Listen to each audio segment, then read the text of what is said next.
stefnu í málefnum utangarðsfólks 2014 til 2018 sem 27. lið fundargerðar borgarráðs frá því 9. janúar. Og þá tekur fyrstur til máls borgarfulltrúi Björk Vilhelmsdóttir.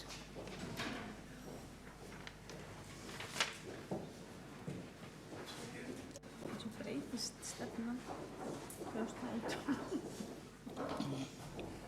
Frú forseti og ágætu borgarfulltrúar, ég hérna komin til þess að fylgja eftir drög að stefnu í málefnum utangarðsfólks til næstu ára.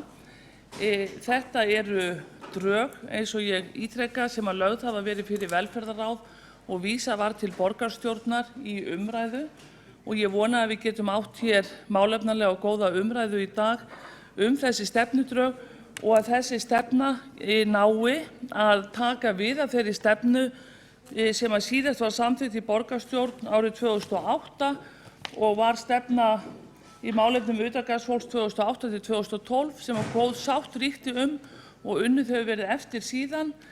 En núna tekur vonandi bara í næsta mánuði við ný stefna sem leysir þessa af hólmi.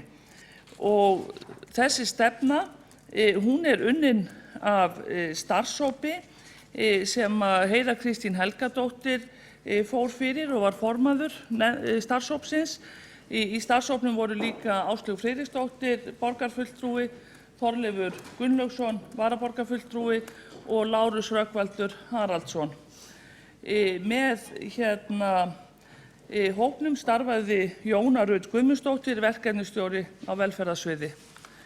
Það mikilvægt fyrir borgarstjórn að vita hverjir það voru sem að unnu stefnuna, til hvaða sjónarmiða var litið og niðurstöður starfshópsins niðurstöðurnar byggja á kortlagningu á stöðu utangarðsfólks og þjónustuúrræða. Það var gerð sérstakt stöðumat á stefnu Reykjavíkurborgar í málefnum utangarðsfólks árið 2012 og það þá sú stefna sem náðist sátt árið 2008. Það var gerð kortlagning á fjölda og högum utangarðsfólks 2012. Það var gerð kortlagning á þörfum og vilja utangarðsfólks í Reykjavík árið 2012 og það var kortlagning á þjónustuúrræðum fyrir utangarðsfólks árið 2013. Allar þessar kortlagningar var unnið með í starfshópnum, auk þess niðurstöður af fundum með gestum starfsfólksins, en alls voru það starfsfólk frá 12 ólíkum stofnunum sem komu á fund þessa starfshóps. Og þá má kannski eiginlega orða það þannig, eins og einhver sagði, þessi starfshópur hefur hitt alla sem unnið hafa með utangarðsmönnum, en það var ekki talað við borgarfulltrúa Einar Örn Benediktsson sem var umboðsmaður utangarðsmanna í mörg ár og það þykir nokkuð merkilegt. En eiginlega flestir aðrir sem unnið hafa með utangarðsmönnum voru kallaðir til þessa starfshóps. Og ég ætla að leyfa mér að vitna hér í fylgiskjal 2 með skýrslu starfshópsins og segja frá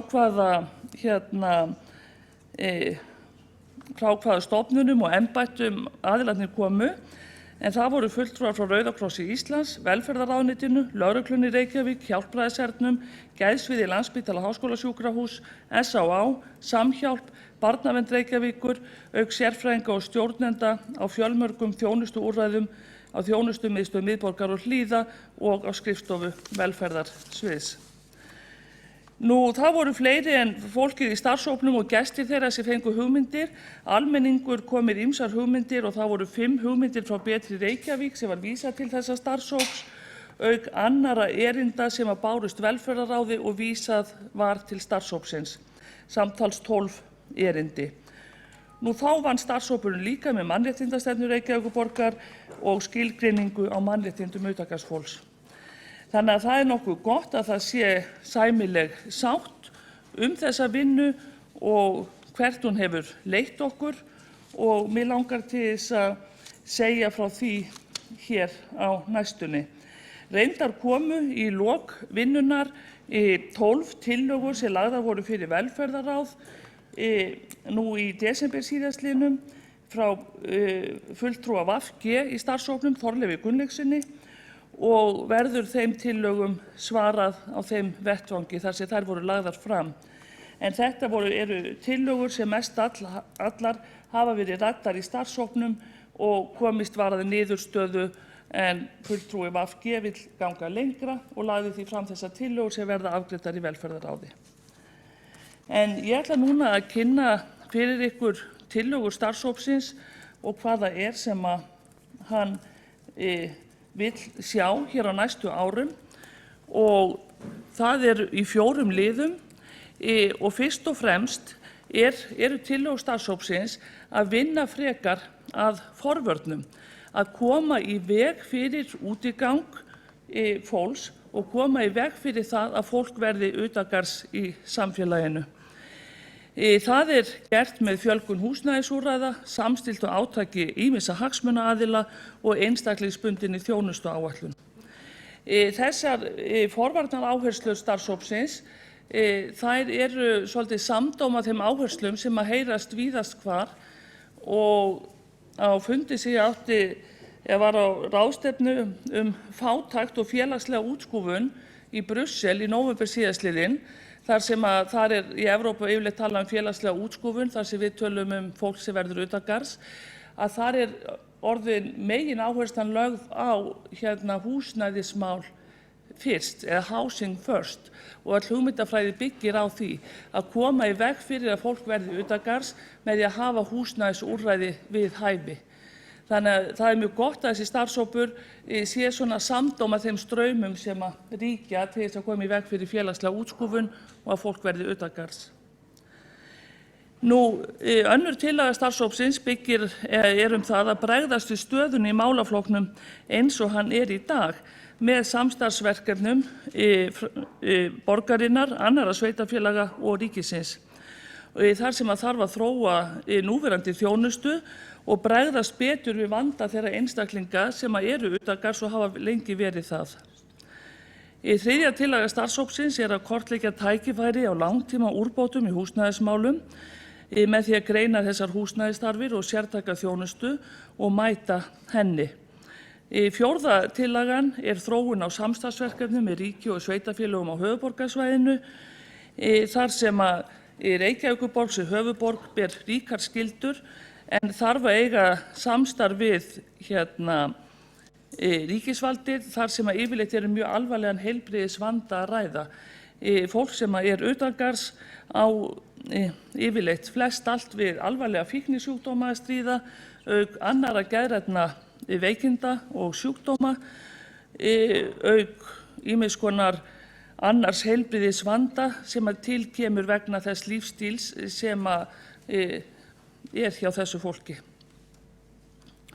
Ég ætla að fara örlítið frekar inn í þessar tillögur og áður en við höfum hér almenna umræðu, en það er mjög gott ef að sjónarmið koma inn í þessa stefnu, því að við vonumst til þess að við getum afgreitt hana í febrúar í velferðarráði, vegna þess hversu hún hefur verið unnin með mörgum hagsmunaaðilum og í rauninni öllum þeim sem að vinna með fólki og fyrir fólk sem utangarðs í samfélaginu. Þá sendum við hana ekki í formlegt umsagnarferli, heldur fáum sjónarmiðin hér í þessum sal og tökum hana síðan til afgreiðslu.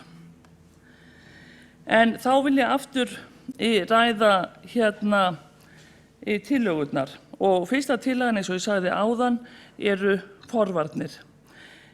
Forvarnir byggja í eðli málsins samkvæmt á fyrirbyggjandi ráðstöfunum sem ætlað að koma í veg fyrir að einstaklingar verði utangarðs.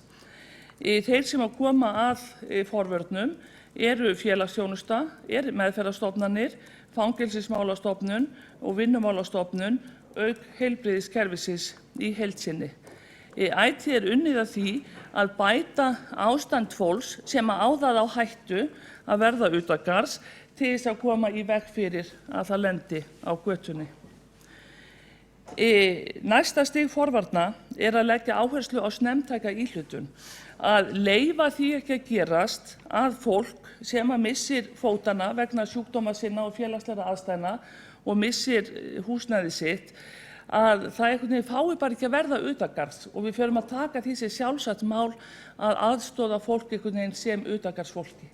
Við verðum að bregðast við með snemmtækri íhlutun þannig að við mætum strax fólki og gerum með því einstaklingsbundnar áætlanir þar sem að unnið að því að bæta ástand fólks með atvinnuleit, endurhæfingu, virkni verkefnum, meðferð, félagslegri ráðgjöf, fjárhagsaðstoð og félagslegu leiguhúsnæði. Og enn og aftur starfshópurinn með það í brennipunkti að tala húsnæðismálin sem fyrsta mál eins og þessi almenna stefna í þeim löndum sem við berum okkur saman við.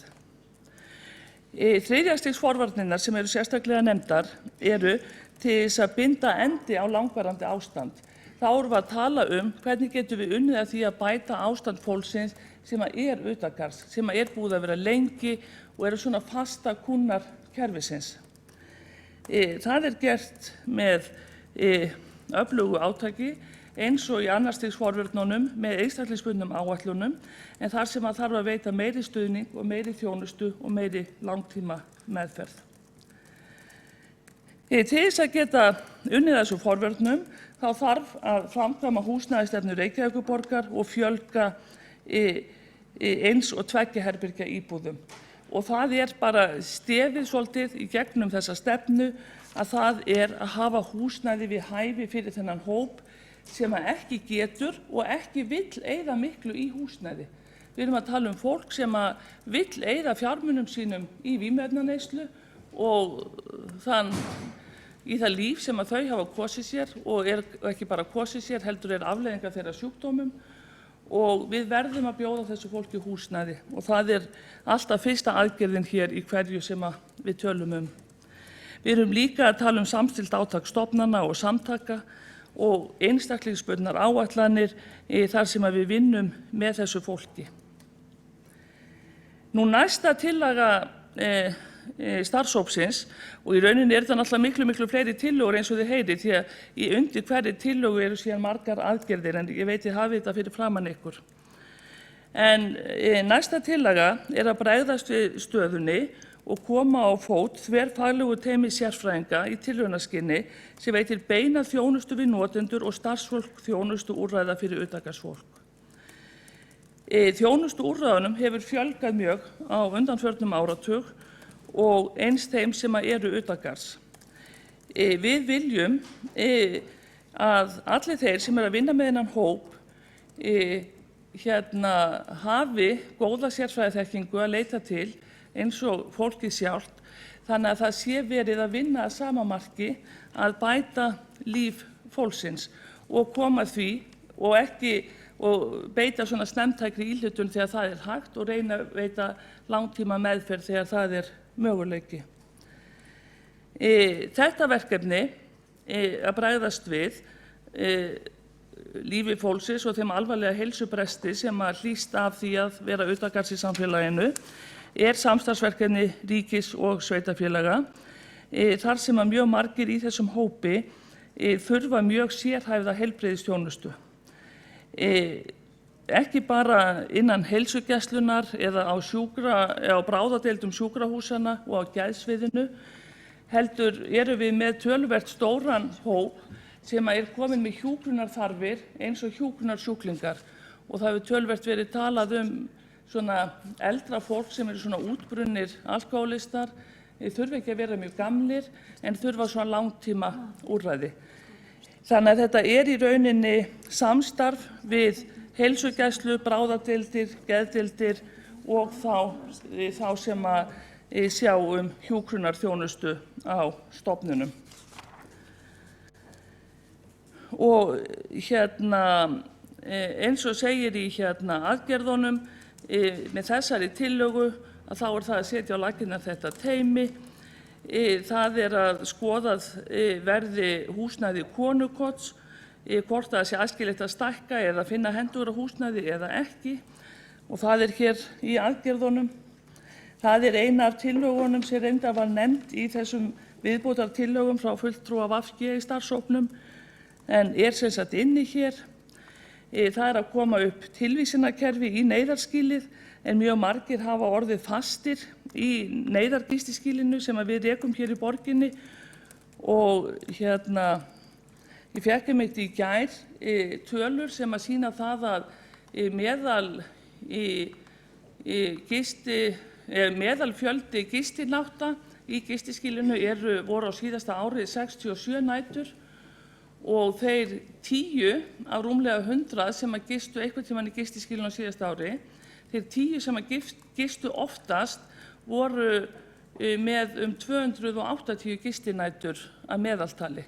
Þannig að það 10 manna hópur sem eru svona stór notendur gistiskýlisins og við verðum að bregðast við því því að svona stór notendur þeir búa til þessa flöskuhálsa sem að svona stífla kerfið. Og þetta hópurinn sem að þarf einmitt meiri og langvinnandi heilbrigðisþjónustu til þess að mæta sínum þörfum. Og enda það næsta tillaga hér í aðgerðaáætluninni að finna viðunandi búsetu fyrir eldra utangarðsfólk og umönnun eftir þörfum. Ég var að blanda saman hana 2 aðgerðum og þörf á sérhæfðu húsnæðisúrræði fyrir tvígreindar konur, fólk með framheilaskaða og sem eru hluti af þessum hópi. Næst það tækifæri á langtíma úrræðum í húsnæðisúrræðum að þau séu kortlögð og ég hef búin að tala þetta. Þetta tengist þessari húsnæðisstefnu að við verðum að fá í fjölgun íbúða sem eru ódýrar og bara mögulegar fyrir þennan hóp og stórar tveggjarbyggja íbúðir eru kannski ekki það sem hendar, heldur bara pínu litlar einstaklingsíbúðir þar sem að fólk getur lifað þeim því lífi sem að það sjálft vill oft á tíðum og betri þjónusta í neyðar- og gistiskýlum fyrir þá sem eru þar staddir. Og síðan þetta samstarf heilbrigðisvandann til þess að utangarðsfólki fái heildstæða þjónustu en í dag þjónustan einungis hjá Reykjavíkurborg.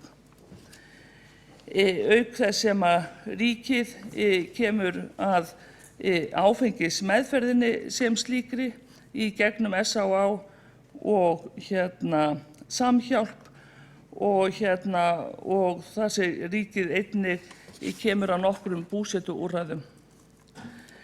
En Reykjavíkurborg, og ég þarf að fara að ljúka máli mínu sé ég, hefur á undanförnum áratug sýnt vilja sinn í verki til þess að sinna fólki sem hefur orðið fyrir félagslegri útskúfun og utangarðs í samfélaginu.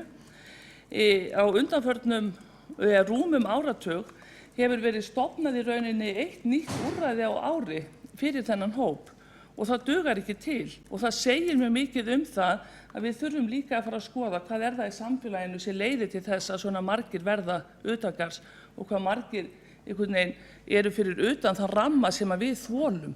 Það eins og við séum bara svona að við höfum umburðarlyndi fyrir einhverju vissu og svo öðru ekki og svo þetta sem við höfum umburðarlyndi fyrir það alltaf að minnka og þá bara verða fleiri sem að falla útbyrðis og það svolítið samfélagið. Ég ætla að rekja örstutt á 1 mínútu hvaða úrræði við höfum verið að bæta við á undanförnum áratug. Fyrir árið 2002 þá var bara gistiskýlið og kaffistofa Samhjálpar. Það var ekkert annað fyrir þennan hóp. Árið 2002-2003 voru stofnuð 2 heimili á Miklubraut 18 og 20 fyrir þennan hóp og hafa verið starfandi alla tíð síðan og eru enn. Konukot var stofnað árið 2004 af Reykjavíkurdeild Rauða krossins í samstarfi við borgina og við borgum það rekstur en Rauði krossinn rekur það. Dagsetur Hjálpræðishersins var opnað árið 2007 og þar líka startaði Hjálpræðisherinn úrræðinu og við komum síðan með greiðslur. Njálsgata 74 sem í rauninni búsetuúrræði fyrir mjög langt leita fíknisjúklinga var stofnað árið 2007, Smáhýsin árið 2008 og Brautin var stofnuð 2009 en hún var í rauninni tók við af öðru áfangaheimili og var það með mun meiri þjónustu. Frú Ragnheiður sem færanleg svona heilsugæsla og hjúkrun fyrir utangarðsfólk var stofnuð á Rauða krossinum árið 2009. Mýrin sem búsetuúrræði fyrir konur sem eru utangarðs var stofnuð árið 2010. Við breyttum Miklubraut 20 árið 2012 í sérstakan búsetukjarna fyrir tvígreinda utangarðsmenn. Árið 2012 komu borgarverðir til starfa í samstarfi við lögregluna sem síðan dró sig út úr því verkefni en við höfum haldið áfram. Árið 2013 þá stofnuðum við nýtt gistiskýli til viðbótar við gistiskýli á Þingholtsstræti og núna 2014 erum við að opna nýtt gistiskýli á Lindargötu. Þannig að Reykjavíkurborg sýnir sig að hún vill mæta þörfum þessa fólks og við viljum það, en nú erum við í þessari stefnumótun að segja við þurfum samstarf við önnur sveitarfélög og sérstaklega við ríkið því að vandi þessa fólks og samkvæmt okkar eigin skilgreiningu á mannréttindum utangarðsfólks þá þetta svo mikill heilbrigðisvandi að við verðum að mæta þessu sem heilbrigðisvanda og þá það hlutverk ríkisins. Þannig að við erum að fara í það að ræða við ríkið og við erum að fara að byggja hér upp húsnæði sem að við hæfi og þá leysist óskaplega margt og ég vona að það verði góð samstaða þessa stefnu þannig að við getum unnið að henni ótrauð saman. Takk. Þá hefur borgarfulltrúi Björk Vilhelmsdóttir lokið máli sínu og þá næstur á mælendaskrá borgarfulltrúi Líf Magnúðardóttir.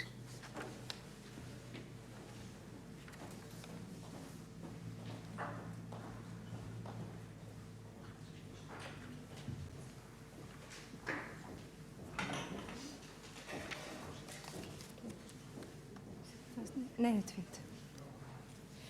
Ágæta borgarstjórn, áður en ég fjalla skýrsluna sem liggur fyrir fundi þá langar mig til þess að þakka Þorleifi Gunnlaugssyni borgarfulltrúa fyrir góða og vandaða vinnu í þessum tiltekna málaflokki. Hann hefur verið ósérhlífinn, hann hefur staðið í framvarðasveit Vinstri grænna í velferðarmálum og ber hann einlega velferð utangarðsfólk fyrir brjósti og hefur hagsmuni þeirra leiðarljósi í öllu sínu starfi. Eðlilegast hefði verið að hann hefði verið hérna á fundinum í dag með okkur en hann liggur heima veikur og ég kem því með litlum fyrirvara í hans stað. Ég vona mér takist að fara við veigamestu atriðin hér á eftir og í anda þess málflutnings sem við Vinstri græn höfum haldið á lofti.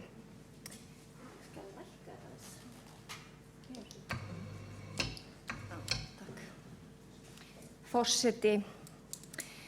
Hér til umræðu liggur skýrsla stefnu í málefnum utangarðsfólks. Skýrslan á stundum góða spretti en sem heildstætt og framsýnt plagg málefni þeirra sem hafa hvergi höfði sína halla, glíma við fíkniefnavanda og eða geðsjúkdóma, þá hún ósköp rýr, enda drög að ræða. Það lá fyrir í upphafi kjörtímabilsins að þetta væri málaflokkur sem gæti ekki beðið. Margþættur vandi þeirra sem eru á götunni, blasir við og aðkallandi. Þetta áríðandi verkefni. Borginni ber lagaleg skylda að taka þetta fólk í fangið og beina því á beinni braut, útvega því húsnæði eða skjól og aðstoða það við að fóta sig í reykvísku samfélagi. Í upphafi kjörtímabilsins hefði því átt að kortleggja þetta með hraði, þörfina fyrir uppbyggingu eða gerð húsnæðis fyrir þennan tiltekna hóp og þá félagslegu aðstoð sem hentar honum best. Hópurinn ekki einsleitur og því þarf fjölbreytt úrræði. Þetta vitum við, þetta vissum við strax í upphafi í kosningabaráttunni 2010 og þá spyr ég hvað stóð eiginlega meirihlutanum fyrir þrifum að taka á máluna mynduleg með beinum aðgerðum og uppbyggingu þessa málastráks þegar í meirihluta í upphafi meirihlutans sem var til. Nú árið 2014 og ekkert hefur verið samþykkt. Skýrslan nokkuð stefnulaus, aðgerðaáætlanir sem í henni birtast eru óáþreifanlegar, meira fer fyrir einhvers konar greiningu sem samt sundurlaus og óljós, heldur beinum og róttækum aðgerðum. Ég ætla að fara nánar í það síðar. Starfshópurinn hefur lagt til ferns konar yfirflokka sem byggir aðgerðaáætlanir sína á. Þeir eru forvarnir, bregðast við stöðunni, langtíma úrbætur og síðan þróun og samstarfsverkefni með ríki og sveitarfélögum á höfuðborgarsvæðinu. Undir þeim eru síðan aðgerðaráætlanir tímasettar. Ég ætla að taka þessa yfirflokka og aðgerðaráætlanir þeirra og fjalla þá lið fyrir lið. Forvarnir. Forvarnir eru mikilvægar. Þær þurfa að vera markvissar og beinast að tilteknum og skilgreindum hópum og stofnunum samfélagsins. Þannig hafa til dæmis forvarnir gegn reykingum og drykkjum barna og ungmenna skila sér í að sífellt færri byrja að reykja í grunnskóla og þeim fækka sem hafa smakkað áfengi við lok 10. bekkjar. Þetta mjög gott. Við vitum að forvarnir og fræðsla skila sér, en hvernig getum við með forvörnum komið í veg fyrir að karlar og konur lendi á götunni? Þetta snúið, þetta ekki einfalt og að vera með markvissa forvarnir í þeim efnum getur verið flókið útfærsluefni. En þó ekki ómögulegt, ég ætla ekkert að draga þessu. Forvarnahugtak er eilítið þvælt í þessu samhengi. Talað fyrsta, annars og þriðja stigs forvarnir þar sem til dæmis annars stigið í raun snemmtæk íhlutun og með leyfi forseta, þriðja stigið ekki alltaf talið til forvarna þar sem einstaklingar hafa langvarandi reynslu af því að vera utangarðs. Tilvitnun lýkur.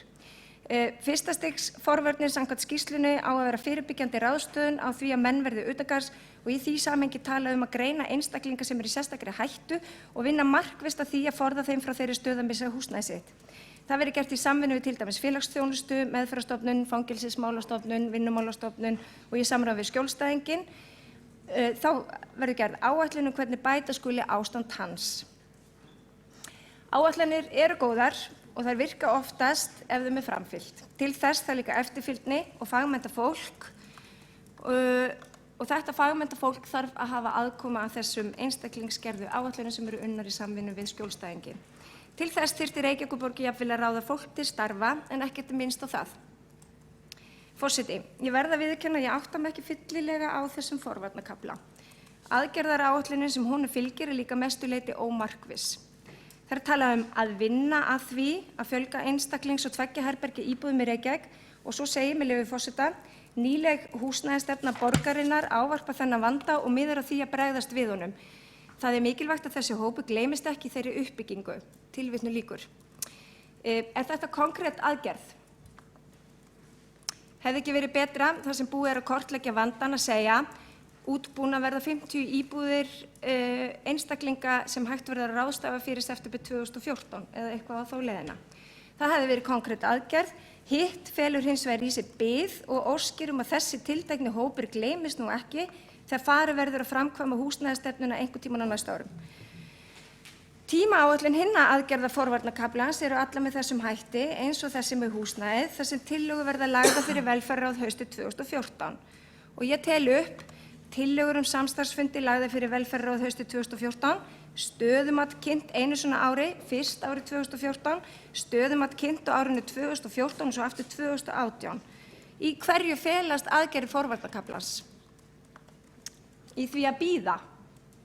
Í því að taka út stöðuna sem við vitum vel hver er, í því að skipuleggja fundi, í að setja málin í nefnd, endalaust. Í kaflanum bregðast við stöðunni kemur fram að það þurfa að þétta samstarf þeirra sem sinna utangarðsfólki og formgerða. Það er ágætt skref. Mér þykir það gott að koma á þverfaglegu teymi sérfræðinga í tilraunaskyni sem veiti beina þjónustu við notendur og starfsmenn málaflokksins.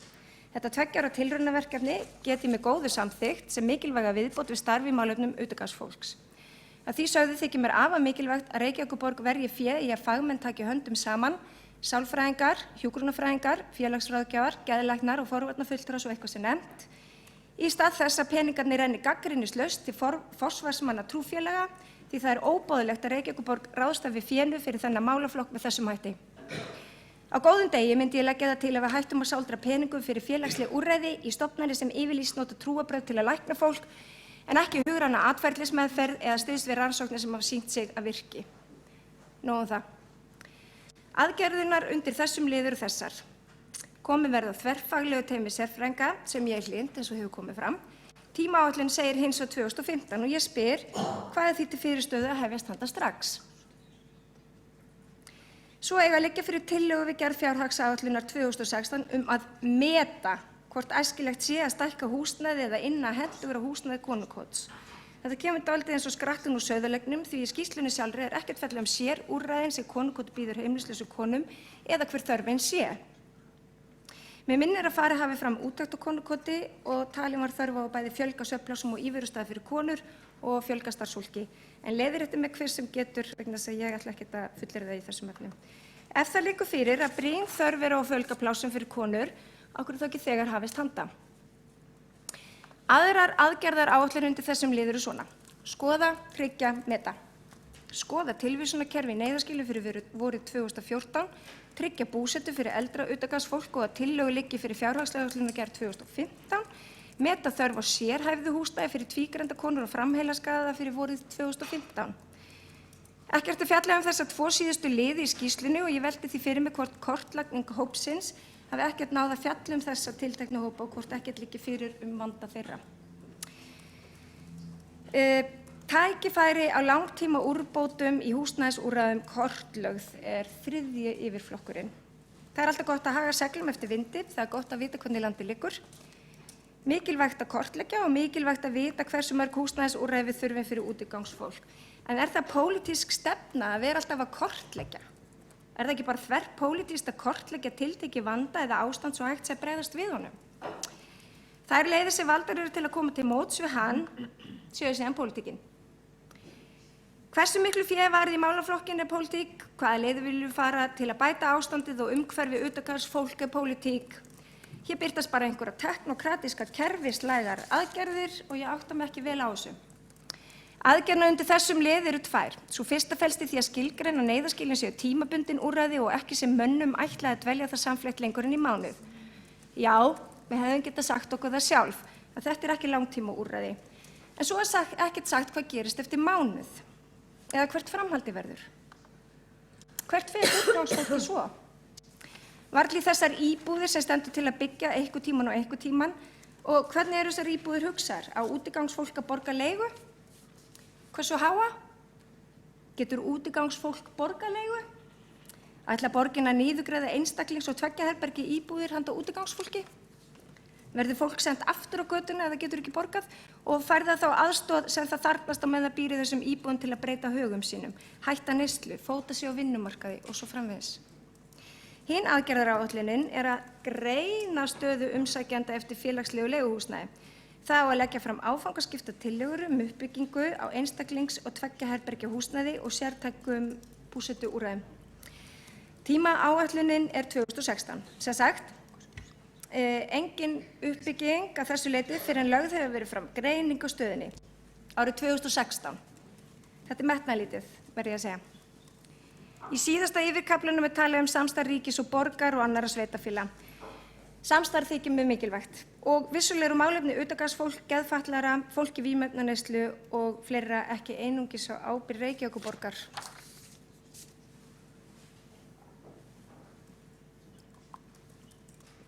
Ég veit samt ekki hvort minnisblöðin sem lögð verða fyrir velferðarráð á 6 mánaða fresti og hefst 2014 skil okkur tilætluðum árangri. Þessi kafli segir okkur ekkert. Í honum er engin sýn á það hvernig aðkoma annarra sveitarfélaga eigi að vera og með hvaða hætti ríkið eigi að taka þátt í að gera líf utangarðsfólks bærilegra og betra. Framarlega í skýrslunni segir með leyfi forseta: einnig er mikilvægt að samstarf við önnur sveitarfélög verði eflt til að koma í veg fyrir heimilisleysi sem óhjákvæmilega rekur fólk til Reykjavíkur með tilheyrandi kostnaði fyrir borgina. Tilvitnun lýkur. Forseti, er þetta agnið sem rekur Reykjavíkurborg áfram í að leita samstarfi? Fjárútlát sveitarfélagsins til málaflokksins? Peningar? Í þessu finnst mér felast einhvers konar níska. Hver ætlar að ganga úr skuggum að einhver er borinn og barnfæddur í Hveragerði þegar hann hefur ekkert heimilisfesti eða skráði lögheimili í þjóðskrá og dvelst í Reykjavík? Ég hélt einmitt að það veri vandi heimilislausra. Þeir eiga hvergi heima. Reykjavík sem höfuðborg á að taka því að myndugleik og ekki skorast undir þeirra ábyrgð sem felst í því að byggja traust velferðarsamfélag þar sem allir eiga skjól. Til að draga saman þá er þessi skýrsla ófullbúið plagg, rítuleg og nokkuð samhengislaus þrátt fyrir eina góða tillögu, enda er drög að ræða. Skulum halda því til haga. Stefnan einkennist af bið og óbreyttu ástandi, setja í nefnd, greina, skipa hópa, kortleggja eitthvað sem margsinnis hefur verið kortlagt áður en ekki hlotið viðbrögð, vinnað einhverju, meta og tryggja í orði en ekki á borði. Aðgerðir skýrslunnar eru lítið konkrétt og í þeim felst lítil uppbygging á stoðþjónustu við málaflokkinn. Þetta er enn ein nefndin sem hefur setið lón og don þar sem árangurinn er óáþreifanlegur. Þessi skýrsla er þó ekki glötuð. Markvissar aðgerðir til að bæta stöðu útigangsfólks kosta pening. Ef það er raunverulegu pólitísku vilji til þess að gera líf þeirra sem verða utanveltu í samfélaginu betra, þá er hægt að blása til aðgerða strax í vor. Hefja uppbyggingu, setja strax á laggirnar tilraunateymið. Fram kemur að gestir sem töluðu við starfshópinn bentu á að aðgengi utangarðsfólks að heilbrigðisþjónustu væri ábótavant og að kannski þyrfti sérhæfða heilsugæslu fyrir þennan hóp. Frú Ragnheiður hefur til dæmis virkað vel og er hægt að koma á nýju ferðateymi sem rekið var af Reykjavíkurborg. Það hefur sýnt sig að skaðaminnkandi verkefni virka og við ættum að veita slíku verkefni meiri athygli. Við Vinstri græn höfum lagt fram nokkra skýra tillögur í þessum efnum sem eru alls ekki tæmandi. Ég vona þær verið teknar með opnum hug og samþykktar, þær eru góðar og kalla á aðgerðir strax. Tillögur eins og að tryggt verði alltaf næg gistirými neyðarskýlum borgarinnar, að til staðar verði nægt rými í þeim úrræðum sem borgir ykkur fyrir utangarðsfólk og biðlista verði ekki lengri en 3 mánuðir. Þannig hægt að vera róttakari 1 mánuður. Komið verði upp neyðarskýli fyrir utangarðsfólk sem hætti neyslu þannig að það þurfi ekki að vera innan að virka alkóhólista og svo framvegis. Eins og ég hóf framsögu minna á þá lá það fyrir upphafi kjörtímabilsins að málefni utangarðsfólks væru brýn. Í samstarfsyfirlýsingu Besta flokks og Samfylkingar segir með leyfi forseta: fyrstu verk. Útigangskonu verið búið örugt húsaskjól fyrir fyrstu snjóa í haust og svo nokkru síðar undir fyrirsögninni fjölskyldur og velferð með leyfi forseta: tekið verða myndugleika á vanda útigangsfólks og tillögur gerðar úrbætur í samráði við félagasamtök og fagfólk. Ekki er vikið að málaflokknum frekar. Tilvitnun lýkur. Ekki þykir mér hafa verið mikill áhugi hjá meiri hluta Besta flokks og Samfylkingar á málefnum utangarðsfólks þegar hann skrifaði samstarfsyfirlýsinguna. Og mér sýnist það lítið hafa breyst eftir lestur þessara tilraunar hans til stefnum þessara draga. Það eru dapurleg tíðindi fyrir borgarbúa. Til að draga saman athugasemdir mínar þá blasir þetta svona við mér: aðgerða er þörf strax, greiningar af hinu góða en sæningangur í aðgerðum er of mikill og óásættanlegur og margt hefur gleymst. Ég vona að meirihlutinn bætir á sitt og finni metnað hjá sér til þess að laga þessa brotalamir í málefnum utangarðsfólks og að lokaniðurstaðan verði margfalt betri en þessi drög. Þakka ykkur fyrir. Þá hefur borgarfulltrúi Líf Magnúðardóttir lokið máli sínu og þá er borgarfulltrúi Áslaug Friðriksdóttir næst á mælendaskrá.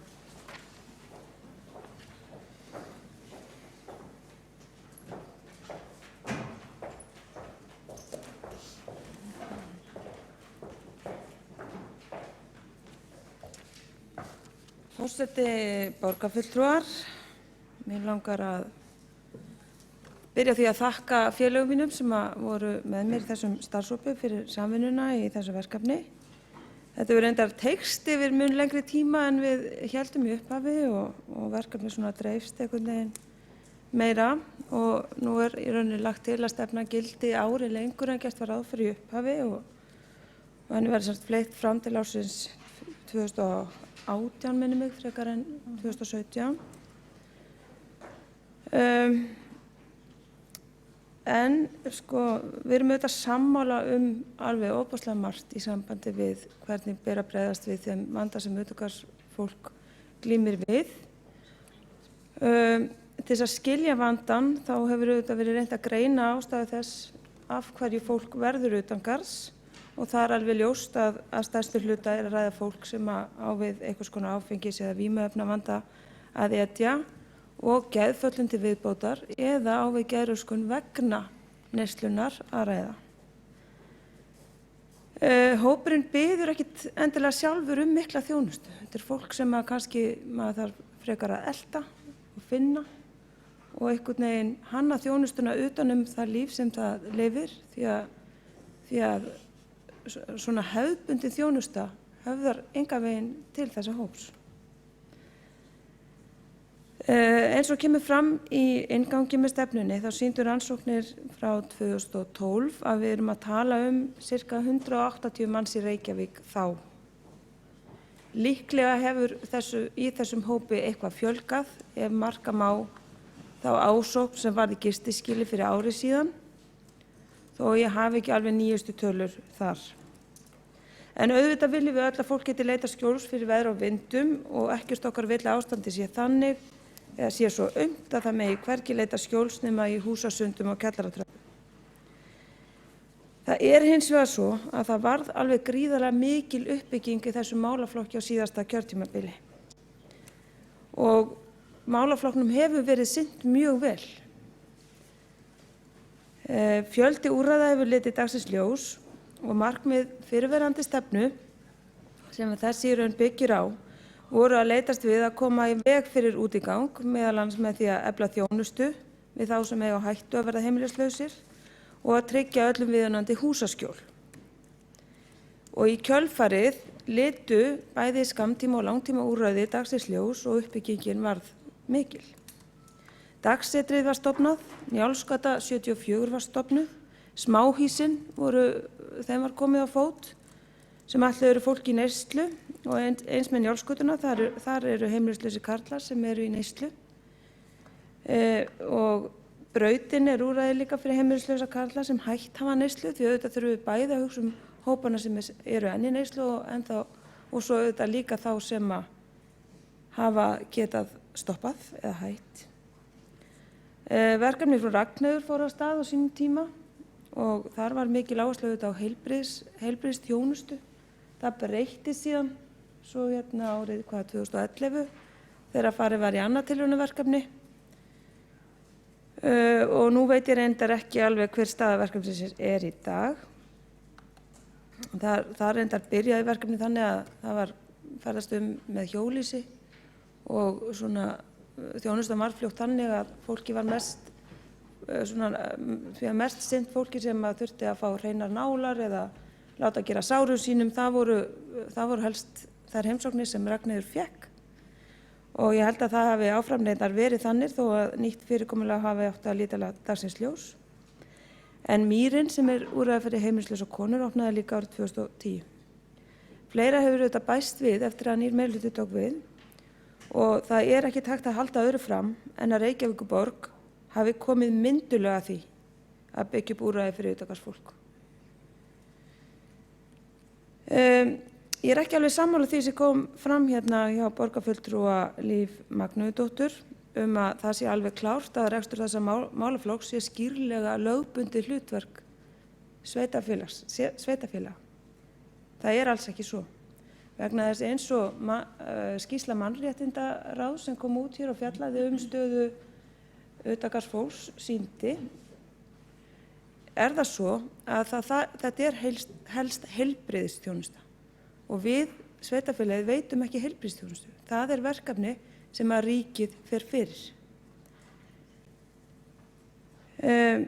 Þó að auðvitað felli á okkur sú skylda að veita fólki húsnæði og ráðgjöf og félagslega aðstoð, þá þetta samt hópur sem sker sig frá og það ekki eðlilegt að við hér í Reykjavík höldum áfram uppbyggingu eitt sveitarfélaga. Enda það líka svo að utangarðsfólk í Reykjavík ekkert endilega Reykvíkingar þó að séu auðvitað orðnir það eftir langvarandi dvöl á götum borgarinnar kannski, en þeir koma hvaðan af að. Það þarf líka að horfa til þess hvar voru þeir mistu tökin, hvaðan koma þeir. Því að staðan einfaldlega svo eins og bara allir vita að vandinn safnast fyrir hér. Auðvitað segja sumir að það sé, og svo sum segi ég það, ég alveg sammála því að Reykjavík að uppfylla þessa þörf, ekki síst að því að hún höfuðborg. En einhvers staðar kemur að mörkunum. Ekkert annað sveitarfélag að sinna þessum málaflokki. Já, fyrir utan kannski Árborg sem að skaut þaki yfir einn utangarðsmann þar fyrir árið síðan, ef það að marka fréttir Morgunblaðsins.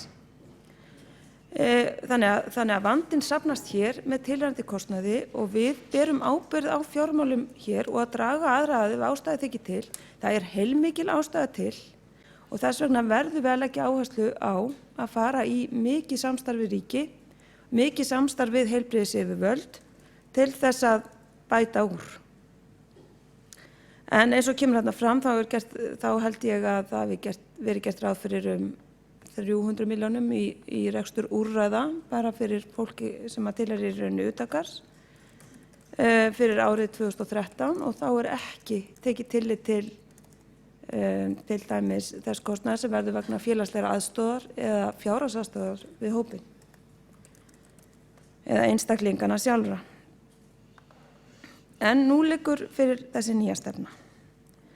Í henni ekki verið að taka neinar U-beygjur en það ennþá meiri áhersla lögð á samstarfi ríki og önnur sveitarfélög hvað varðar bæði úrræði og samvinnu sem ég tel góða viðbót og réttlætismál að vissu leyti fyrir Reykjavík. Áfram eru lögð fram markmið að auka forvarnir til að koma í veg fyrir heimilisleysi og stefnt að því að ná ennþá meira samstarfi að koma fyrr til hjálpar. Þetta er auðvitað gríðarlega mikilvægt eins og borgarfulltrúi Björk Vilhelmsdóttir kom inn á hér áðan, að við byggjum upp kerfi sem að leyfir okkur að nálgast fólkið áður en það missir tökin og lendir í því að verða heimilislaust. Þetta er okkar verkefni. Hér þurfum við að sjálfsögðu að fínpússa verkferla, breyta og laga og gera tilraunir, auðvitað til þess í rauninni að finna út hvernig best er að haga þessu.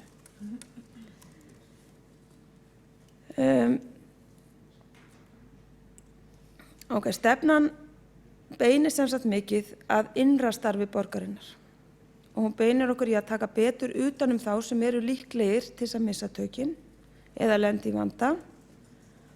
Og hún beinir okkur í að leggja áherslu á að greina eða finna leiðir til að greina hraðar þá einstaklingar sem að kannski sýna einkenni eða eru í einhverjum áhættuhópi hvað þetta varðar. Hún gerir auðvitað ráð fyrir miklu samstarfi við aðila sem tengjast þessum málaflokki og hún leggur líka mikla áherslu á þátttöku ríkis og annarra sveitarfélaga. Og þessi verkefni eru ekki síður krefjandi heldur en uppbygging húsa eða úrræða. Og eiginlega eru þau mikilvægari.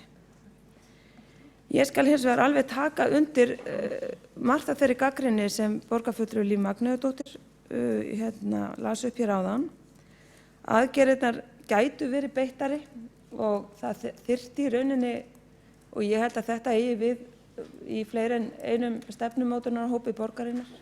Við þurfum svolítið að fara að taka upp vinnulag sem að bara ýtir okkur inn í að vera með konkrét aðgerðir, vera með kostnaðarmat sem fylgir, finna út hvort við höfum fjármagn til þess á árinu, til dæmis núna liggur ekkert endilega fyrir hvernig við ætlum að fjármagna þessa vinnu á þessu ári.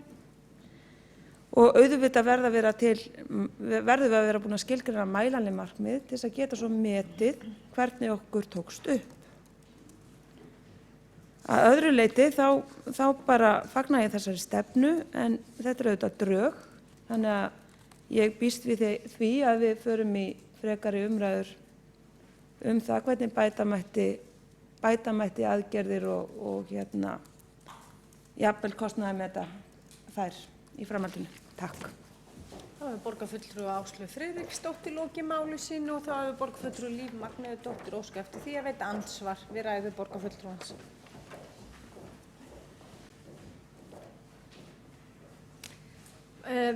Borgarfulltrúi Áslaug Friðriksdóttir, hún getur í frelsi sínu verið mér sammála eða ósammála, en hún þarf að sætta sig við það að hér gilda lög sem ná utan um félagsþjónustuverkefni sveitarfélaga.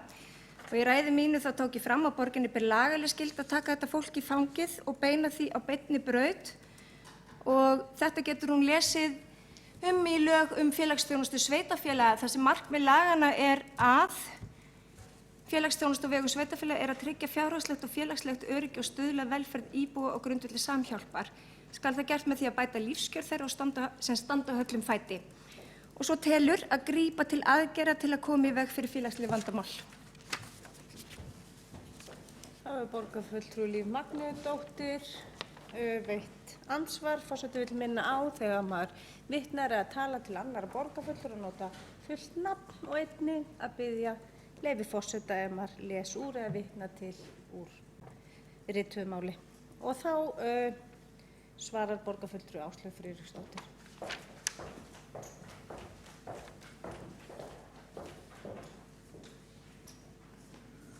Forseti og borgarfulltrúar, ég held að þurfum nú ekkert það þarf ekkert að kýta það. Lög félagsþjónustu sveitarfélaga er rammalöggjöf sem rammar inn hvað þjónustu sveitarfélaga veita og þar er ekki fjallað heilbrigðisþjónustu. Eins og fram hefur komið í einmitt greiningu borgarinnar á þessum vanda, þá er þetta mjög mikið heilbrigðisvandi og þess vegna er mjög mikilvægt að við förum í viðræður við ríkið hvernig þeir ætla að mæta okkur með þann vanda vegna þess að við erum svo sannarlega búin að byggja hér upp góðan og fjölbreyttan flóru úrræða sem við megum vera stolt af. Hins vegar verðum við að auðvitað fá meira fjármagn og það er ekki augljóst að það er endilega bara að koma frá okkur. Þá er borgarfulltrúi Áslaug Friðriksdóttir lokið við það að svara andsvari. Þá er borgarfulltrúi Dagur B. Eggertsson næstur á mælendaskrá. Forseti, ágæta borgarstjórn, ég vildi fyrst og fremst taka þátt í þessum umræðum til þess að þakka starfshópnum fyrir drögin sem að nú liggja fyrir og velferðarsvið og velferðarráði fyrir þá vinnu sem að unnin hefur verið í málefnum undangarðsfólks á undanförnum árum. Ég get ekki tekið undir það sem sagt hefur verið í þessar umræðu að ekkert hafi verið aðgert heldur beðið eftir þessari stefnu heldur höfum við þvert á móti verið að þróa úrræðin síðustu ár. Það er rétt sem var rifjað upp að eitt fyrsta verk þessa meirihluta var að stofna nýtt úrræði fyrir utangarðskonur.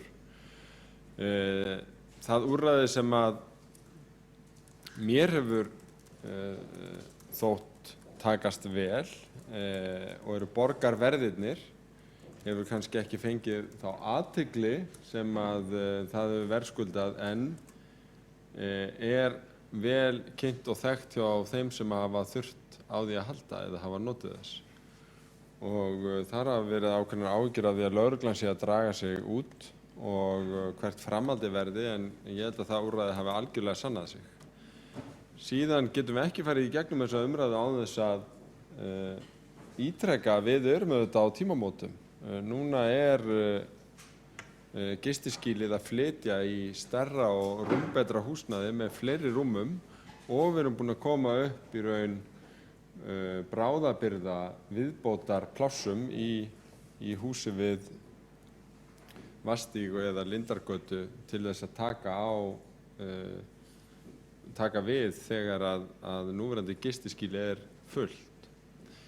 Vandinn í þessum málaflokki er þess vegna ekki sá að Reykjavíkurborg hafi ekki verið að fylgjast með þeim að hluta til vaxandi vanda sem er því miður staðreynd, heldur hefur Reykjavíkurborg kannski verið svolítið mikið ein. Það hefur ekki örlað á því eða minnst ekki verið áberandi að okkar ágætu nágrannasveitarfélög hafi litið á það sem hluta af sínum skyldum að gera gangskör ásamt borginni í að taka á þessum málum og ríkið hefur raun ekki sýnt tilburði í þá veru heldur. Ég vil þó nefna að SÁÁ, samtökum áfengisvandan, hafa verið með býsna róttækar hugmyndir til þess að auka í raun fjármagn sveitarfélaga fyrir þennan hóp og þá er ég að tala hugmyndirnar og verkefni Betra líf sem að gengur út á það, grunnhugmyndin að hluti áfengisgjalds yrði notaður fyrir eftirmeðferð og í raun úrræði við þá sem eru annaðhvort að koma út úr áfengisvandanum eða eiga við langvarandi erfiðan áfengisvanda að stríða. Því að það er rétt sem að SÁÁ hefur bent á að því að þessum hópi þurfa að sinna sér í raun hvergi stað í tekjum sveitarfélagana beint. Þannig að þeim helst út, þeim er svolítið í sjálfsvald sett eins og borgarfulltrúi Áslaug Friðriksdóttir kom inn á, hversu miklu leyti þeir ætla að sinna þessum hópi ef þeir sinna honum yfir höfuð. En þarna erum við auðvitað ekki bara að tala utangarðsfólk, þetta er líka eftirmeðferð, áfangaheimili og annað slíkt sem er ástæða til að hugsa býsna heildstætt. Þessi stefnumörkun sem hér er lögð fram er mjög mikilvægt innlegg í það. Það er mikilvægt að greina vandann á hverjum tíma og vita hvernig við forgangsröðum fjármununum best. Það hefur verið kallað hér eftir því að skerpa á aðgerðum og orðalagi stefnumótunarinnar í einstökum þáttum. Mér finnst sjálfsagt að hópurinn fari við það núna þegar hann fær færi á að vinna þetta frekar og síðan komi stefnan fullmótuð með aðgerðum og jafnvel kostnaðarmati eins og hérna var nefnt til formlegrar afgreiðslu í velferðarráði, borgarráði og borgarstjórn. Þá hefur borgarfulltrúi Dagur B. Eggertsson lokið máli sínu og þá næstur á mælendaskrá borgarfulltrúi Einar Örn Benediktsson.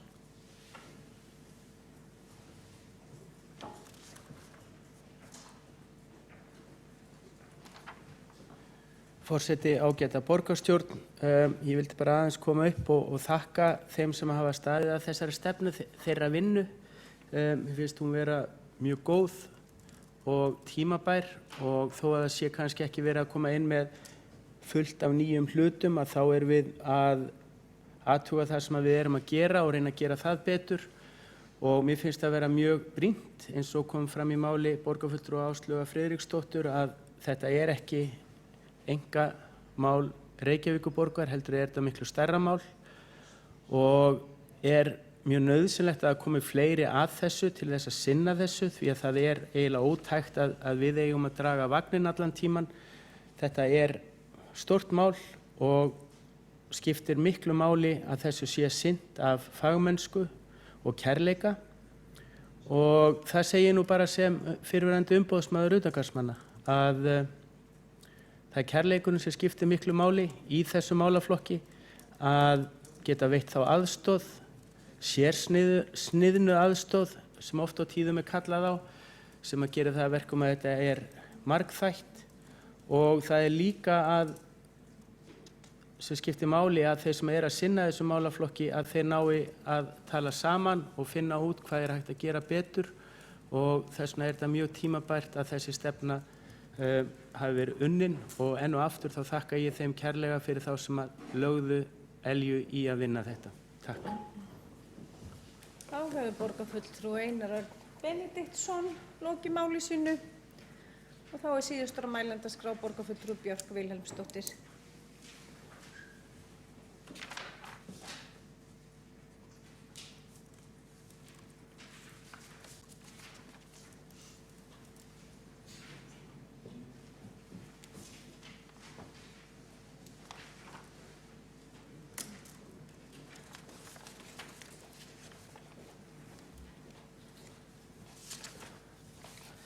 Forseti og ágætu borgarfulltrúar.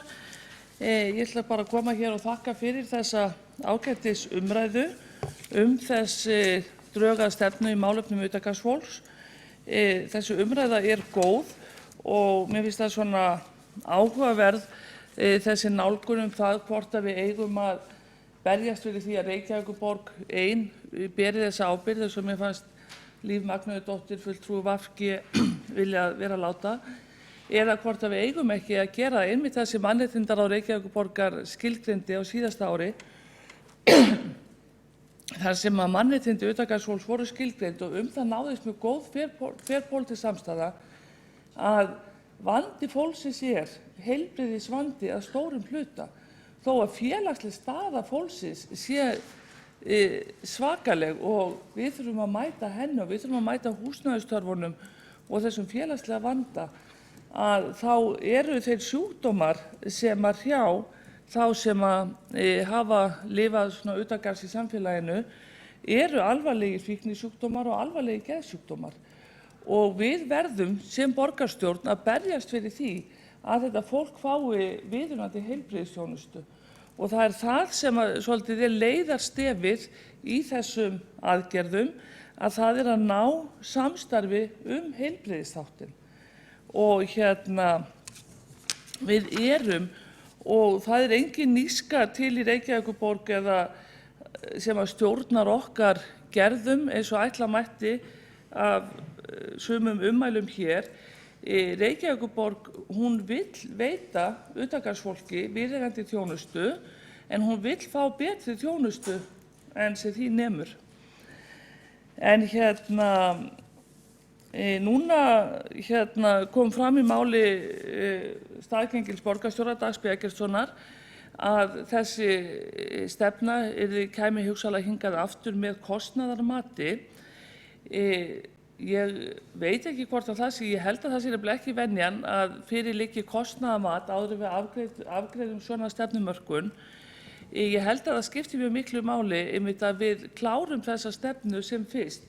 Ég heyri að það er ekki það full pólitísk sátt, sumir vilja ganga lengra og bara þannig það, en það er búið að ræða þetta mjög ítarlega frá árinu 2012 á sama tíma við höfum verið í aðgerðum